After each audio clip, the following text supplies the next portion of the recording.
The pilot of the plane suddenly has a heart attack, pour one end onto the operating platform. Aircraft loses control instantly, falling rapidly towards the sea surface. At a time when men thought death was inevitable, at a critical moment, my girlfriend desperately pulled up the plane, stepped forward to check the driver's condition, but he found that his heart had already stopped beating. What can I do now? My girlfriend just has some basic flight knowledge, but I have never had separate driving experience. And even worse, the most advanced wireless communication actually malfunctioned due to the turbulence just now. This means they are trapped on this plane. The basement is a vast ocean, and they can't even tell the direction clearly. Fortunately, Kada contacted them. After learning about the tricky situation on the plane, I immediately inquired about the aircraft's fuel level. The cursor shows 35% remaining. We have roughly determined Sarah and her location through the clouds. Tell them they must go west through the clouds. Otherwise, it won't be on land. They will run out of fuel and crash, and communication will be interrupted due to weather conditions. Sarah can only fly the plane into the dark clouds. Amidst the clouds, the wind blows fiercely, lightning and thunder. Sarah is too anxious, directly raising the aircraft all the way up. The plane broke through the dark clouds, flying above the clouds. At this point, the accident still occurred. He soon suffered from cerebral hypoxia, falling head down on the console. The plane descended rapidly, and then it rushed into the storm pack. Sarah and a Jack's crazy call, he regained consciousness. The plane finally regained stability, but the compass is broken again. If you can't distinguish the direction, you can't fly out of the clouds. Jack opened a bottle of rum at this moment, grouped the bottle cap and the pointer of the compass together, put it in the wine, and it becomes a simple compass. After identifying the direction, Sarah headed straight to the west. Not long after, the plane finally broke out of the clouds.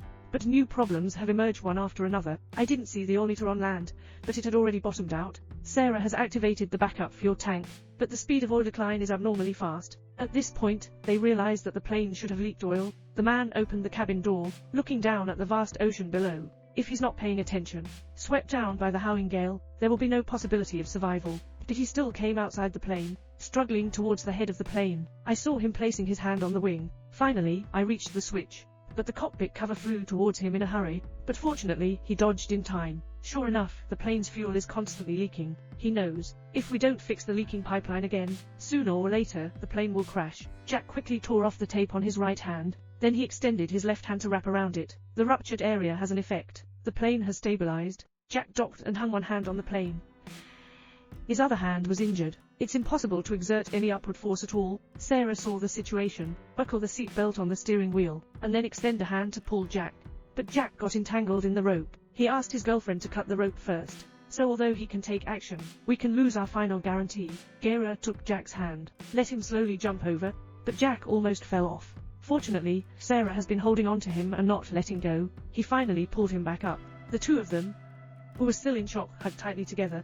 5% fuel remaining. Such a situation, they will definitely not be able to hold up. Sarah came up with a good idea. They can reduce the weight of the plane. This will save some fuel. So he started throwing the seat down. Everything that can be lost on the plane is lost. The pilot's body caught their attention. This body weighs at least 200 pounds. If you throw it down, can save a lot of weight for airplanes. Sarah's heart is horizontal. Ocular closure.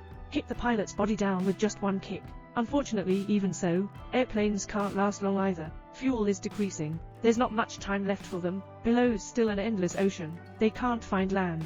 I can only fall into the sea and wait to die. Critical moment. Jack found rum on the plane. Rum has a high alcohol content. It should be able to be used as fuel, as long as they pour rum into the fuel tank. Maybe we can buy some more time. Up high outside, this woman is actually without any safety measures. Place your hand on the wing of an airplane, and as long as he's not careful, he'll never be able to recover. The man in the cockpit handed him a bottle of wine. The woman took him and poured it into the fuel tank. Unexpectedly, the wine bottle was swept away by a powerful airflow. No way. The man handed him another bottle of wine. Fortunately, the wine was smoothly poured into the container. Sure enough, efforts are not in vain. Fuel gauge display. The amount of aircraft fuel is slowly increasing. But at this point, the accident still happened. The man failed to stabilize the plane, and the huge shaking caused the woman to fail to stabilize her body. I'll be thrown out soon. At a critical moment, he stabilized his body in time. That's how we survived. Successfully returned to the cabin. The plane is still flying. Jack said. He seemed to have seen a small island just now, but in a flash. I'm not entirely sure, but there is still no trace of land ahead. Sarah decisively turned around to search for the island that may not necessarily exist. But things are far from that simple. Soon the engine ran out. The last bit of fuel unexpectedly stopped running. They can only glide in the air. In a few minutes, the plane is definitely about to crash. Just in the midst of despair, that small island appears in view. The two were overjoyed. Sarah quickly controlled the plane to glide towards the island, but the panic caused the descent to be too fast. The plane hasn't arrived on the island yet. It's almost stuck on the sea. The moment it touched the sea, it crashed. Rapid influx of seawater into the aircraft cabin, and gradually sink into the sea. Jack is also unconscious due to the violent impact. Sarah put in a lot of effort. Just opened the hatch. Some sea surfaces catch their breath. Come back and put a lifebuoy on Jack. Jack's just floating on the surface. Fortunately, at this moment, it's already very close to the small island. After a burst of artificial respiration,